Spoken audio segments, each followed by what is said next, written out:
अच्छा जी, क्वेश्चन ये है कि हमें कैसे पता चलेगा कि जी टी टेस्ट जो है वो कहाँ भी यूज़ करें। तो ये रिसर्च के जो क्वेश्चंस हैं उस भी हमने एफ क्यू सीरीज़ बनाई है कि आपको छोटे छोटे जो सवाल आपके जहन में आ रहे होते हैं उनसे रिलेटेड हम शॉर्ट मुख्तसर सी वीडियोज़ बना रहे हैं कि जी जैसे मिसाल के तौर पर टी टेस्ट हमें कैसे पता चलेगा कि हमारे रिसर्च पे टी टेस्ट लगता है कि नहीं। तो देखें, आसान सी बात है। सबसे पहले आप ये समझ लें कि टी टेस्ट कहाँ लगता है। जब हमारे पास दो ग्रुप हों और हमने उनको कंपेयर करना हो, या एक हो उसको स्टैंडर्ड वैल्यू के साथ कंपेयर करना, तो हमने टी टेस्ट लगाना है। ठीक है।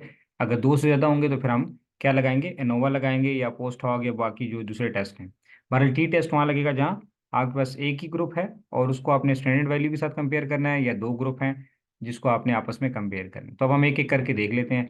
वन ग्रुप है, मिसाल के तौर पे मैं आसान सी एग्जांपल देता हूँ कि अगर आपकी कोई स्टडी ऐसे है कि जी आप ऐसे कर रहे हैं कि जी एक प्रिंसिपल है या एक स्कूल है, उसमें वो क्लेम करते हैं कि हमारे बच्चों का आईक्यू लेवल लेट सपोज 100 है। और तो हम उसको कंपेयर कर लेते हैं, 40-50 लोगों को सिलेक्ट करके उनका आईक्यू लेवल टेस्ट करके देख लेते हैं कि जी ये अगर तो सिग्निफिकेंट आ गया तो ठीक है, नहीं आया तो इसका मतलब है वो क्लेम ठीक नहीं है।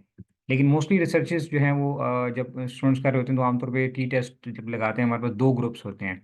जैसे मिसाल के तौर पे आप ये देखना चाहते हैं कि जी जो मेल एंड फीमेल हैं, अब वो उनका बाइंग बिहेवियर में कोई फ़र्क है कि नहीं। तो अब एक ग्रुप मेल हो गया, एक फीमेल हो गया। तो कोई भी कंपनी देखना चाहती है कि जी फीमेल ज़्यादा अट्रैक्टिव है हमारे प्रोडक्ट की तरफ या मेल है। या इसी तरह आप दो फर्टिलाइजर्स हैं उनको कंपेयर कर सकते हैं कि जी एक खेत में एक फर्टिलाइजर डाला है, दूसरे खेत में दूसरा फर्टिलाइजर डाला, तो हम उसकी कंपेयर कर सकते हैं। तो जब हमारे पास दो इंडिपेंडेंट सैंपल होते हैं, उनका आपस में कोई ताल्लुक नहीं होता, तो हमने उनको हम इंडिपेंडेंट सैंपल टी टेस्ट लगाते हैं। इसी को टू सैंपल टी टेस्ट भी कहते हैं। ठीक हो गया। जब हमारे पास एक ही सैंपल हो और हम उसको दो बार टेस्ट करें तो फिर हम पेड सैंपल टी टेस्ट लगाते हैं। दो बार का मतलब कि एक बार इंटरवेंशन से पहले, एक बार इंटरवेंशन के बाद। मिसाल के तौर पे आपकी स्टडी ऐसे है कि आप कोई साइकोलॉजी के स्टूडेंट हैं, आपने कोई पेशेंट्स हैं।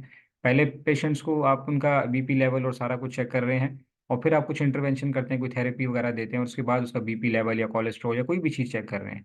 तो बिफोर एंड आफ्टर जब आ जाता है तो वहाँ पे हम पेयर टी टेस्ट लगाते हैं। ठीक हो गया। तो अब आपकी अगर सिचुएशन रिसर्च की इस तरह से है तो आप उसके हिसाब से देख सकते हैं कि मेरे रिसर्च पे कौन सा टेस्ट लगेगा।